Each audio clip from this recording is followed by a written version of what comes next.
The smirk on his face was razor-sharp, saving the Admiral's grandson one week, stealing his fuel the next. You've got to appreciate the irony. Standing in that formation, the Admiral's voice still rings through my memory like a bell I can't unhear. Your jacket. It's at my house. Those words, spoken so calmly in front of 24 officers, sent confusion rippling through the inspection line. My heart pounded so hard I thought everyone could hear it. I had no idea what he meant. None of us did. But something in his eyes told me my life was about to change in ways I couldn't predict. The real story started 7 days before that moment, when an Alaskan winter showed no mercy to anyone foolish enough to be outside. I was driving supply routes between base and civilian depots. My 14th straight day of double shifts. The cold wasn't just uncomfortable anymore. It was dangerous. The kind that sneaks past every layer and settles into your bones.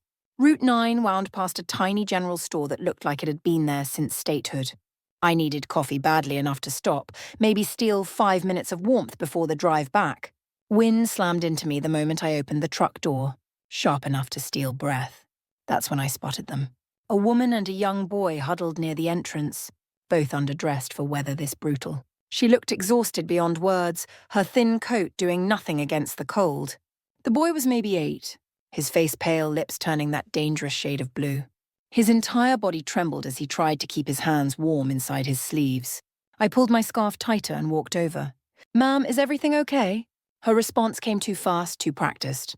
"We're fine, thank you. My brother's on his way." But her eyes betrayed her. Behind them, an old car sat motionless, frost thick on the windows. No exhaust steam, no engine running. They'd been there a while. Inside the store, I grabbed coffee and a sandwich. Glancing out the window as I paid, the woman was brushing snow off the boy's hair, whispering something I couldn't hear, probably telling him help was coming soon. A lie meant to comfort. When I came back outside, they were still there, still freezing, still waiting for rescue that wasn't coming. I didn't think about what I did next. There was no calculation, no weighing of consequences. I just walked over, unbuttoned my regulation jacket, and knelt in front of that shivering child. "Here you go," I said, wrapping it around his thin shoulders. "Keep that zipper all the way up, understand?" His blue eyes went enormous with surprise. "But that's yours. Right now, you need it more." I forced myself to smile through the wind cutting into my thin undershirt. "Stay warm out here, sailor." Tears filled his mother's eyes immediately. "Mom, we can't possibly accept this." "It's already done," I said gently. "Please, don't worry about it." The name tag sewn on the chest read heart in gold thread. It was my only issued coat, the one I was supposed to wear every day. But walking back to that truck, freezing as I was, felt more right than anything I'd done in months. The storm turned vicious on the drive back. By the time I reached base, my fingers were numb, teeth chattering uncontrollably. The guard at the checkpoint stared at me, clearly confused. "Commander, your jacket." Gave it away. Someone needed it more. I signed in quickly, hoping to avoid further questions. That night, buried under every blanket I owned in the barracks, I kept thinking about that boy's face.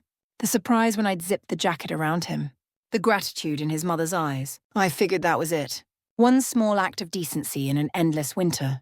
A story that would end there. I was completely wrong.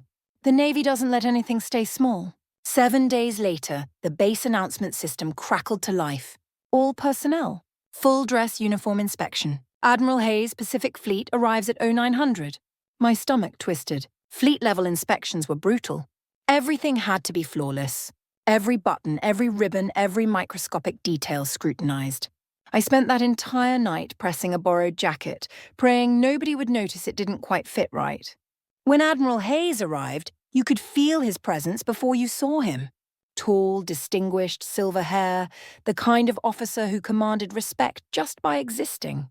He moved down our formation with deliberate slowness, speaking quietly to each person. When he stopped in front of me, time seemed to slow. He studied my face with an intensity that made my pulse race. "Lieutenant Commander Hart." "Yes, sir." A long pause. "Then your jacket." "It's at my house." The words made absolutely no sense. Around me, confused glances passed between officers. Heat rushed to my face despite the freezing hangar temperature. "Sir?" The faintest trace of a smile. "We'll talk. Later." Then he moved on. I stayed frozen at attention, mind spinning wildly. An admiral had my jacket? How was that even possible? The rest of inspection blurred past. Afterward, officers crowded around demanding explanations I couldn't give. Within hours, rumors were spreading like wildfire, each more ridiculous than the last. That evening, the summons came. Report to Admiral Hayes, 1900 hours. Private meeting. In 10 years of service, I'd never been called to an admiral's personal office. The Marine standing guard outside gave me a look that said he knew something significant was about to happen. Inside, the office surprised me. Instead of harsh military efficiency, it felt like a scholar's retreat. Maps covered the walls. A model warship sat on a shelf. Family photographs in uniform. The faint smell of old books and tobacco. Admiral Hayes stood at the window, watching snow fall across the pier. He didn't turn around when I entered. "Commander Hart, please sit." I lowered myself carefully into the indicated chair, uncertain where to put my hands. Finally, he turned to face me. That same penetrating gaze from the inspection line. "Last week, the blizzard. You stopped at a store on Route 9. "Yes, sir, I did." "You gave your regulation jacket to a child you'd never met." "Yes, sir." He moved to his desk and picked up something. Blue fabric, neatly folded, gold name tag visible. "Hot." My breath caught in my chest. "My grandson arrived home wearing this," he said, voice quiet but carrying enormous weight. "Ethan. He's 8 years old." Everything clicked into place. That terrified boy. Those bright blue eyes. The Admiral's grandson. "That night," he continued, "Ethan ran away after an argument with his mother. My daughter searched frantically. When we finally found him, this jacket was the only thing standing between him and hypothermia." He set it down gently on the desk. He told us about the Navy lady who called him Sailor. My throat went tight. "Sir, I had absolutely no idea who he was." "I know that." Something in his expression softened. "You saw a child in danger and simply acted. No calculation. No thought of reward. You just did what was right." He studied me with those sharp eyes.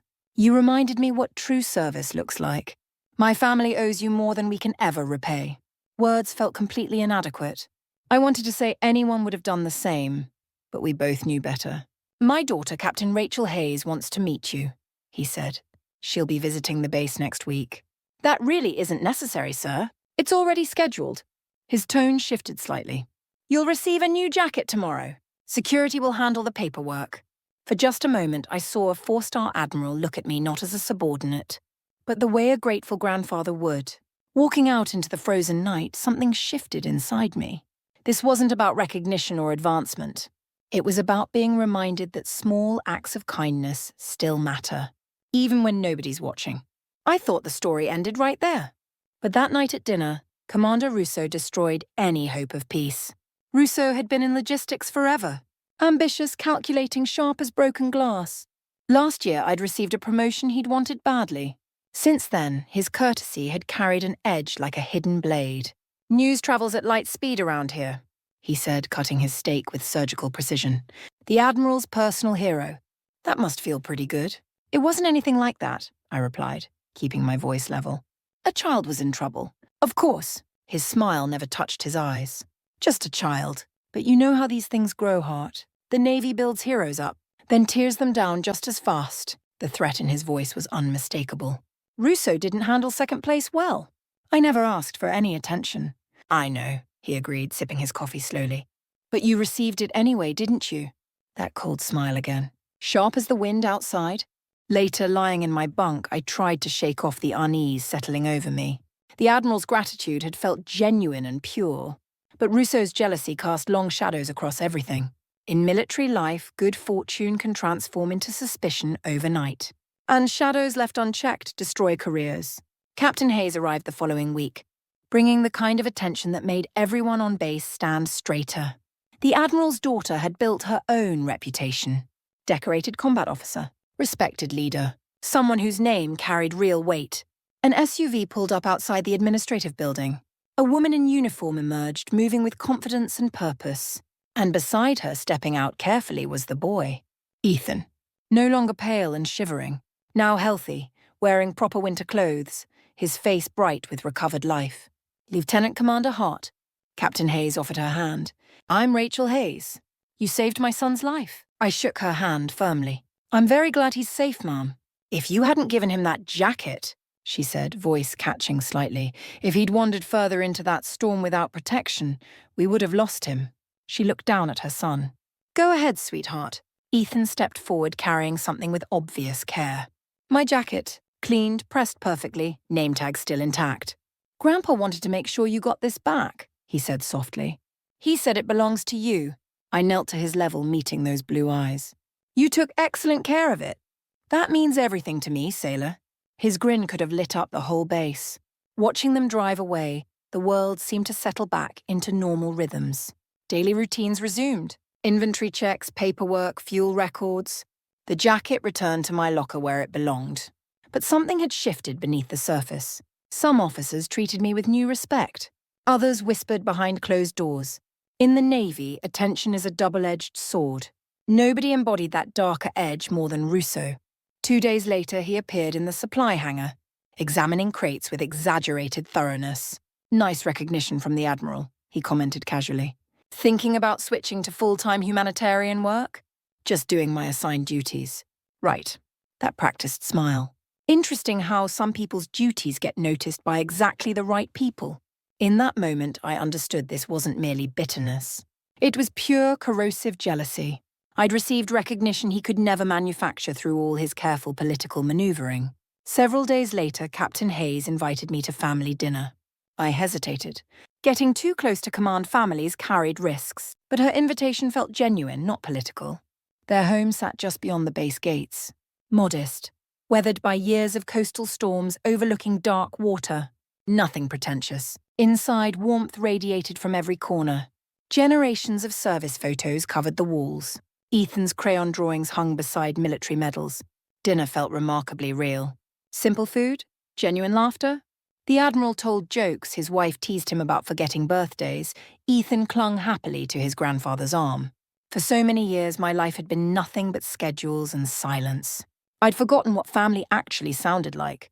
Mrs. Hayes touched my hand gently at one point.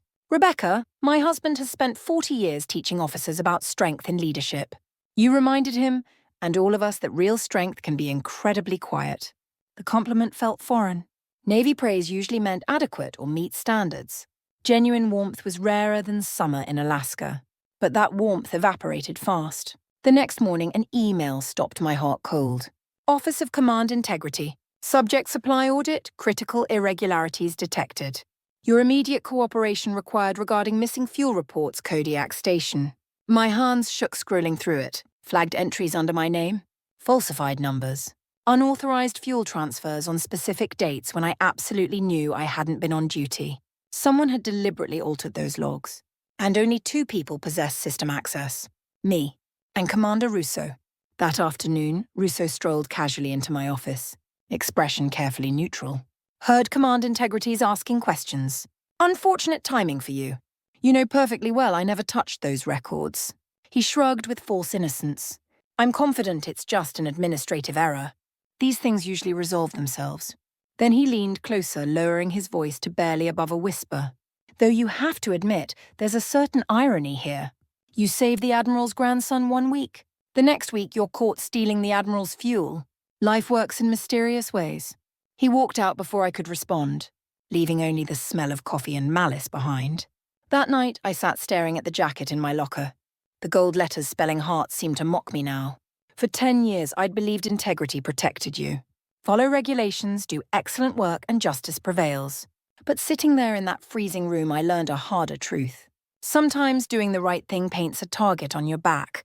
Sometimes goodness itself becomes a weapon in cruel hands. I felt anger, absolutely, but not toward the Admiral or his family. They owed me nothing. My anger focused entirely on Russo, the kind of person who twists decency into ammunition. Yet even then, revenge never entered my mind. All I wanted was simple truth. Clean, undeniable, impossible to ignore. Outside, the storm intensified. Snow hammered the window. Somewhere out there, a family stayed warm because I'd given something away. Inside, I sat shivering, wondering if that same kindness would cost me everything I'd built. Sleep was impossible. Every time I closed my eyes, I saw flashing red numbers, forged data, signatures that weren't mine. I mentally replayed every log entry, searching for the exact moment things went wrong, but it didn't matter. Those false records pointed directly at me. By morning, the entire base felt different, colder, though temperatures hadn't changed. People looked at me differently now. Conversations died when I approached. In the Navy's tight community, bad news travels at lightning speed. At 0900, orders came. Report to the administrative office immediately. Inside, tension hung thick enough to choke on. Commander Russo sat at the conference table beside two stern-faced officers from Command Integrity. Seeing me enter, that practiced smile appeared. Smooth, political, venomous. Officer Lowry began without any preliminaries. Lieutenant Commander Hart, we've received an anonymous report detailing serious irregularities in your supply records. Anonymous means unreliable, I said, taking my seat. The report is wrong. Our preliminary review discovered significant discrepancies, Lowry continued flatly. Over 800 gallons of fuel completely unaccounted for. January 5th through 8th. That's impossible. Commander Russo and I both verified those logs personally. Russo offered an innocent shrug to the board. We'll verify everything during our full investigation, Lowry said. Meanwhile, your pending promotion evaluation is suspended indefinitely. The meeting ended abruptly. I walked out into wind that felt like it wanted to erase me completely. In the barracks, I stared at my open locker. That jacket, lovingly returned by a grateful child, now seemed to symbolize how quickly pride can shatter into nothing. Joining the Navy, I'd believed integrity was unbreakable armor. Maintain a clean record and truth protects you automatically. But standing there, I learned something far harder. Sometimes truth is the very last thing people want to hear. The investigation dragged across weeks that felt like years. I wasn't arrested, but damage spreads faster than any defense. Assignments lightened noticeably. Eyes avoided mine. Whispers followed everywhere I walked. Russo, meanwhile, became almost jovial. He'd clap my shoulder in the mess hall performing for witnesses. But his eyes always conveyed the same message. I've destroyed you. One evening, I cornered him in an empty corridor. Why are you doing this? He tilted his head, that permanent smirk fixed firmly. Doing what exactly? Framing me. You altered those logs yourself. He leaned uncomfortably close, bourbon heavy on his breath. Be very careful, Hart. Accusing a superior officer without concrete evidence isn't intelligent. You're digging your hole deeper with every word. Truth always surfaces eventually. Perhaps. He stepped back slowly. But by the time it does, nobody will care anymore. He walked away, leaving me alone with only the distant generator hum for company. I wanted to scream, to demand justice, to fight back. But the Navy teaches you to hold the line, never break it. A week later, another summons to the Admiral's office arrived. My hands trembled badly during the salute. Rebecca, he said, voice heavy with regret. Your service has been exemplary, but pressure from higher command leaves me no choice. Until this inquiry concludes, I must suspend you from all active duties. The words hit like a physical blow to the chest. Sir, with complete respect, I didn't falsify anything. I believe you. His sigh carried genuine pain. But right now, procedure matters more than personal belief. I'll ensure the process remains as fair as possible. Even admirals must follow regulations. That knowledge made it worse somehow. He believed in my innocence, yet couldn't help me. Outside afterward, the base looked diminished somehow. Sky permanently grey. Wind cutting through insufficient clothing. I walked to the pier's edge, watching heaving ocean, thinking about all the years I'd dedicated to this uniform. Service wasn't supposed to feel like punishment. That night, I called my father for the first time in months. He answered on the second ring. Rebecca, you still breathing up there in Alaska? Barely, I said, forcing something resembling a laugh. We danced around the real issue at first. Weather complaints. Base gossip. Finally, I told him everything that had happened. Long silence. Then remember what I told you when you first enlisted? That the Navy would chew me up and spit me out? No. That it would test you severely. And through that test, you'd discover your true character. His voice cracked slightly with emotion. You did right by that boy. Don't ever let someone else's lies make you forget that. You can lose rank, lose position, lose everything external. But honor, that lives inside. Nobody can take that away. After the call ended, I sat in complete silence.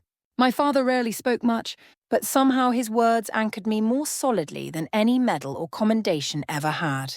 By morning, I'd made a decision. If Russo wanted to destroy me, he'd do it in full view. I returned to work despite suspension orders, completing every task I could access. Signed forms, verified manifests kept my head high. And in that strange calm before the storm broke, I made myself a promise. I wouldn't fight him with rage. I'd fight him with irrefutable proof. I didn't know yet that proof was already gathering. Carried not by me, but by an unexpected ally. Suspension felt like punishment for crimes I never committed.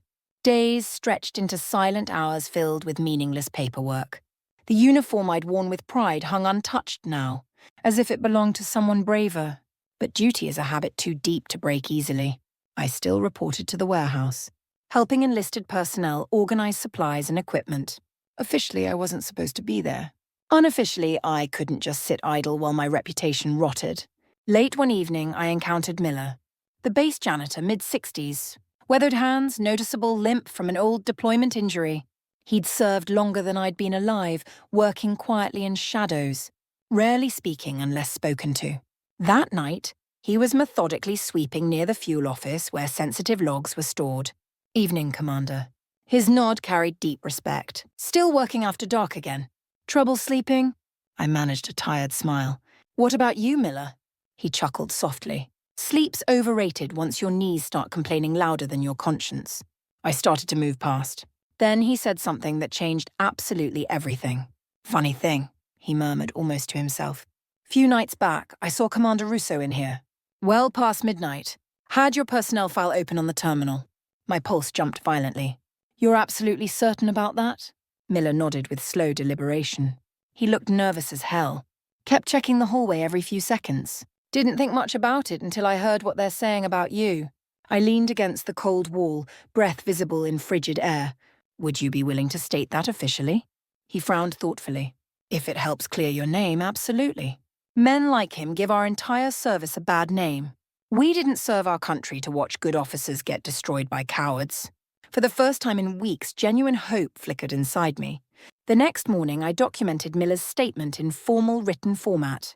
It wasn't conclusive proof yet, but it was the first significant crack in Russo's carefully constructed wall of lies.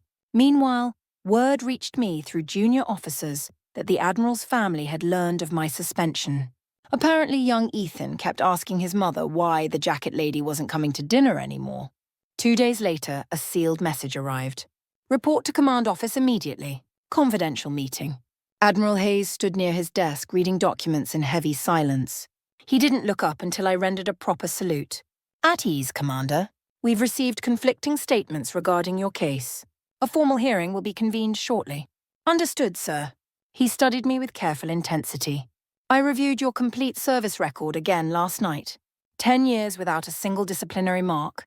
That carries considerable weight. Thank you, Admiral. He hesitated, then lowered his voice noticeably. My grandson mentions you in his prayers every single night now. He says you're the reason he's no longer afraid of darkness. That broke through every defense I'd constructed. Please tell him his bravery that night was entirely his own. The Admiral nodded slowly, but his eyes communicated more than words ever could.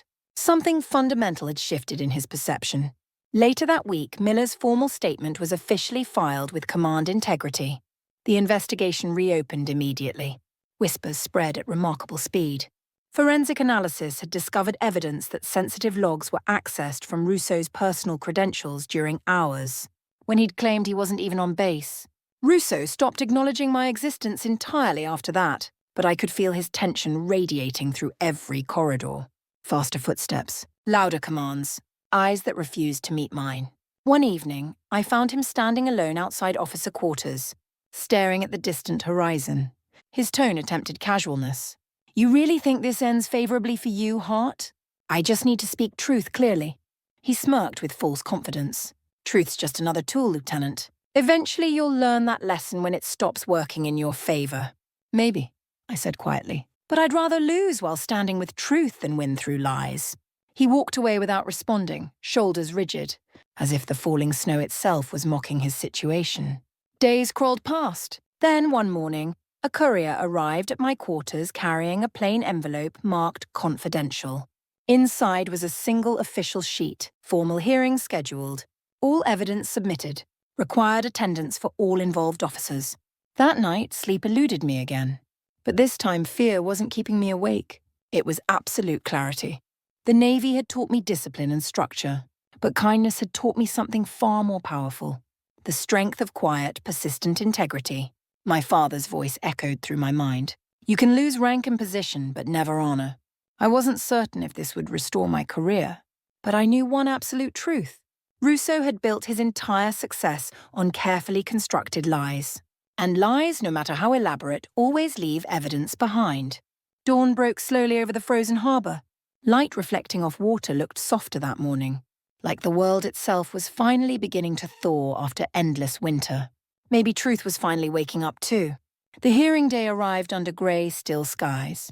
I stood outside the administrative building, gloved hands clasped behind my back, waiting for my name to be called. Wind snapped the flag with sharp cracks. For the first time in weeks, I felt genuinely steady. When you've already lost everything that can be taken, fear has nothing left to feed on. Inside the hearing room, a long conference table created a clear divide. One side held the inquiry board.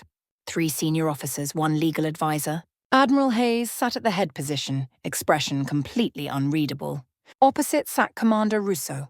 Uniform crisp and perfect, shoes polished to mirror finish. Posture carefully rehearsed. I took my seat in complete silence. Only the overhead fluorescent hum filled the space. Captain Shaw, the lead investigator, began reading formal charges. Falsification of official supply records, breach of command integrity, conduct unbecoming a commissioned officer. The accusations rolled through the room like distant thunder. Lieutenant Commander Hart, Shaw said flatly, present your defense. I stood, placing both palms flat on the table surface. With complete respect, sir, I have never falsified a single record during 10 years of service. My performance documentation speaks for itself. I've dedicated my entire career to this command with absolute integrity. And I can demonstrate my innocence conclusively. Russo leaned back casually, performing boredom. Those are strong claims. Truth tends to sound strong, I replied directly. The board methodically reviewed digital access logs. Russo calmly explained that I'd been the sole officer with authorization to finalize those specific transactions.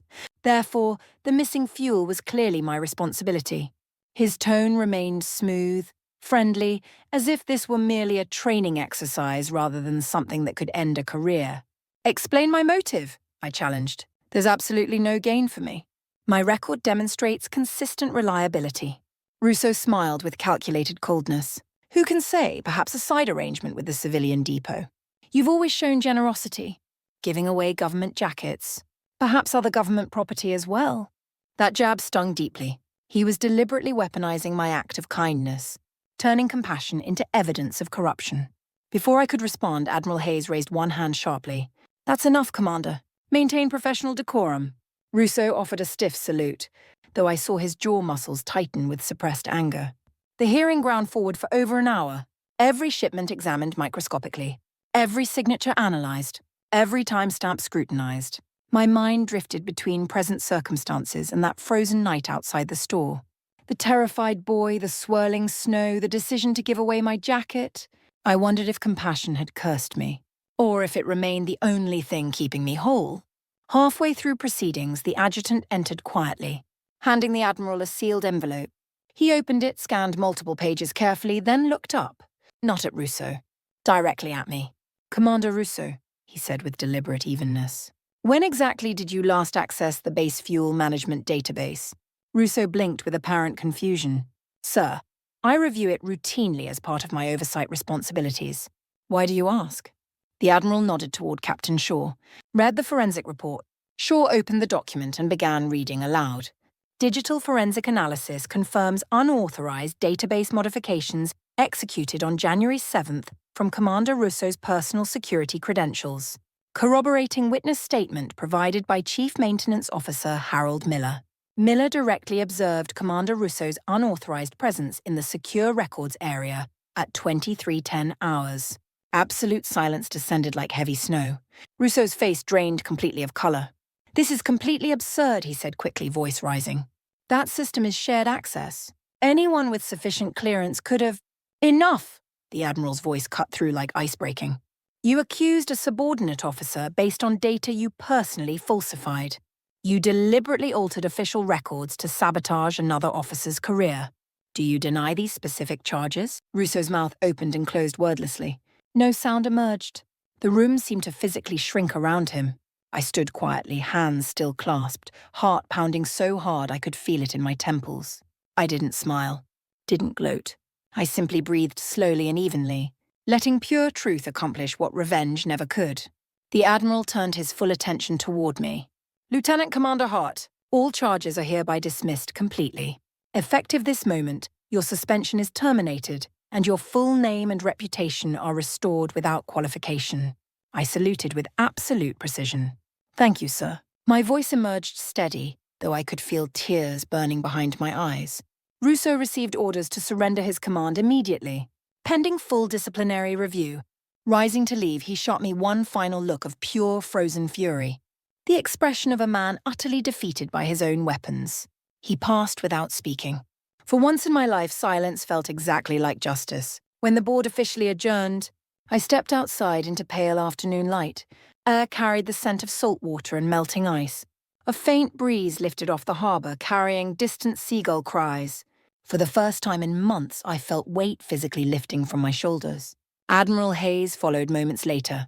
He walked beside me without speaking until we reached the pier's far edge. "I need to apologize to you," he said finally. "You demonstrated more composure under sustained attack than many flag officers I've served alongside. That's not merely strength of character, Lieutenant. That's exceptional integrity. Thank you, Admiral, truly." He gazed toward the distant horizon. "My father taught me something decades ago. He said the purest form of revenge is simply speaking truth and letting it work." He was absolutely right. I let those words settle deep. Water shimmered under weak afternoon sunlight. I thought of Ethan, that terrified boy in the snow. How one small act of instinctive kindness had spiraled into this entire ordeal. "Permission to speak freely, sir." "Always granted." I don't regret helping that boy. Not for 1 second, despite everything that happened afterward. The Admiral smiled faintly. "I would have been deeply disappointed if you did." We stood together in comfortable silence, 2 officers overlooking frozen water. The quiet between us somehow more powerful than any formal ceremony could ever be. Then he turned to face me directly. "You've been officially recommended for immediate reinstatement as operations officer." "My congratulations, Commander." The new title mattered far less than the tone he used speaking it. Calm, genuinely respectful, quietly proud. As he walked away, I looked at the horizon once more. Snow had finally stopped falling. The sea, so harsh and grey for weeks, now glistened under a sudden break of sunlight. Justice hadn't arrived quickly or easily, but it had arrived. Clean, quiet, absolutely final. Spring came quietly to Kodiak. Air still carried winter's chill, but snow had melted completely from runways, leaving puddles that perfectly mirrored the sky. Gulls returned, circling endlessly over docks where sea met horizon. The base that had felt like a prison now hummed with peaceful routine again. A full month after reinstatement, the Admiral invited me to family dinner. "No uniform required," his handwritten note specified. "Just come as yourself." Saturday evening arrived with dusk stretching slowly, painting everything in shades of gold. I hesitated outside their door briefly. Same modest house just beyond base gates. Same weathered wooden steps. Same wind chimes creating soft music in the breeze. Mrs. Hayes opened the door, smile radiating genuine warmth. "Rebecca, please come in. He's been watching for you." Cooking smells drifted through the hallway. "Roast chicken again." Fresh rosemary and butter. Laughter echoed from the living room. Ethan sat cross-legged on the floor, half-built model ship spread around him. Seeing me, his entire face lit up with pure joy. "Commander Hart!" He scrambled up to hug me tightly. "Look at what I'm building." I laughed, kneeling beside him to examine his work. "That's an outstanding destroyer, sailor. At this rate, you'll have my job before you're 20. He beamed with obvious pride. The Admiral entered slowly, soft pride evident in his expression. "He talks about you constantly since your name was cleared. You've become something of a legend in this household." Ethan looked up at his grandfather, then back at me. "Grandpa says you fought a bad person and won." I smiled gently. "Truth won, Ethan. I just made sure to speak it clearly." Throughout dinner, conversation flowed with remarkable ease. Questions about base operations, new recruits, how I was adjusting to reinstated responsibilities. The Admiral gently teased his wife about slightly burned dinner rolls. Ethan told elaborate stories about attempting to salute his elementary school teacher. Somewhere in that easy, natural rhythm, understanding crystallized for me.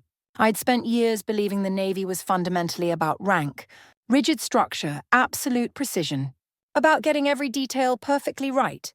But sitting there, Surrounded by this family's warmth and genuine laughter, I finally understood it was also about things that couldn't be measured or quantified. Kindness, loyalty, quiet courage that nobody sees. After dinner, we moved to the porch, sky streaked with deepening violet, distant wave sounds. The Admiral stood beside me, hands clasped comfortably behind his back. "You know something," he said thoughtfully. "I've commanded ships, entire fleets, thousands of personnel across 3 oceans. But what I'll remember most clearly from this past winter isn't any mission or medal ceremony. What will you remember, sir?" He smiled softly. "A young officer who gave away her only jacket without expecting anything in return. You reminded me that genuine leadership isn't about controlling people. It's about having heart." We stood together as wind brushed gently across the porch, cool but no longer harsh, carrying the mingled scents of salt water and pine. "I've thought about that hearing constantly," I admitted. For a while, anger consumed me. At Russo, at the system, even at myself. But now I think perhaps everything happened exactly as it needed to. He nodded slowly with deep understanding. "You discovered your true character.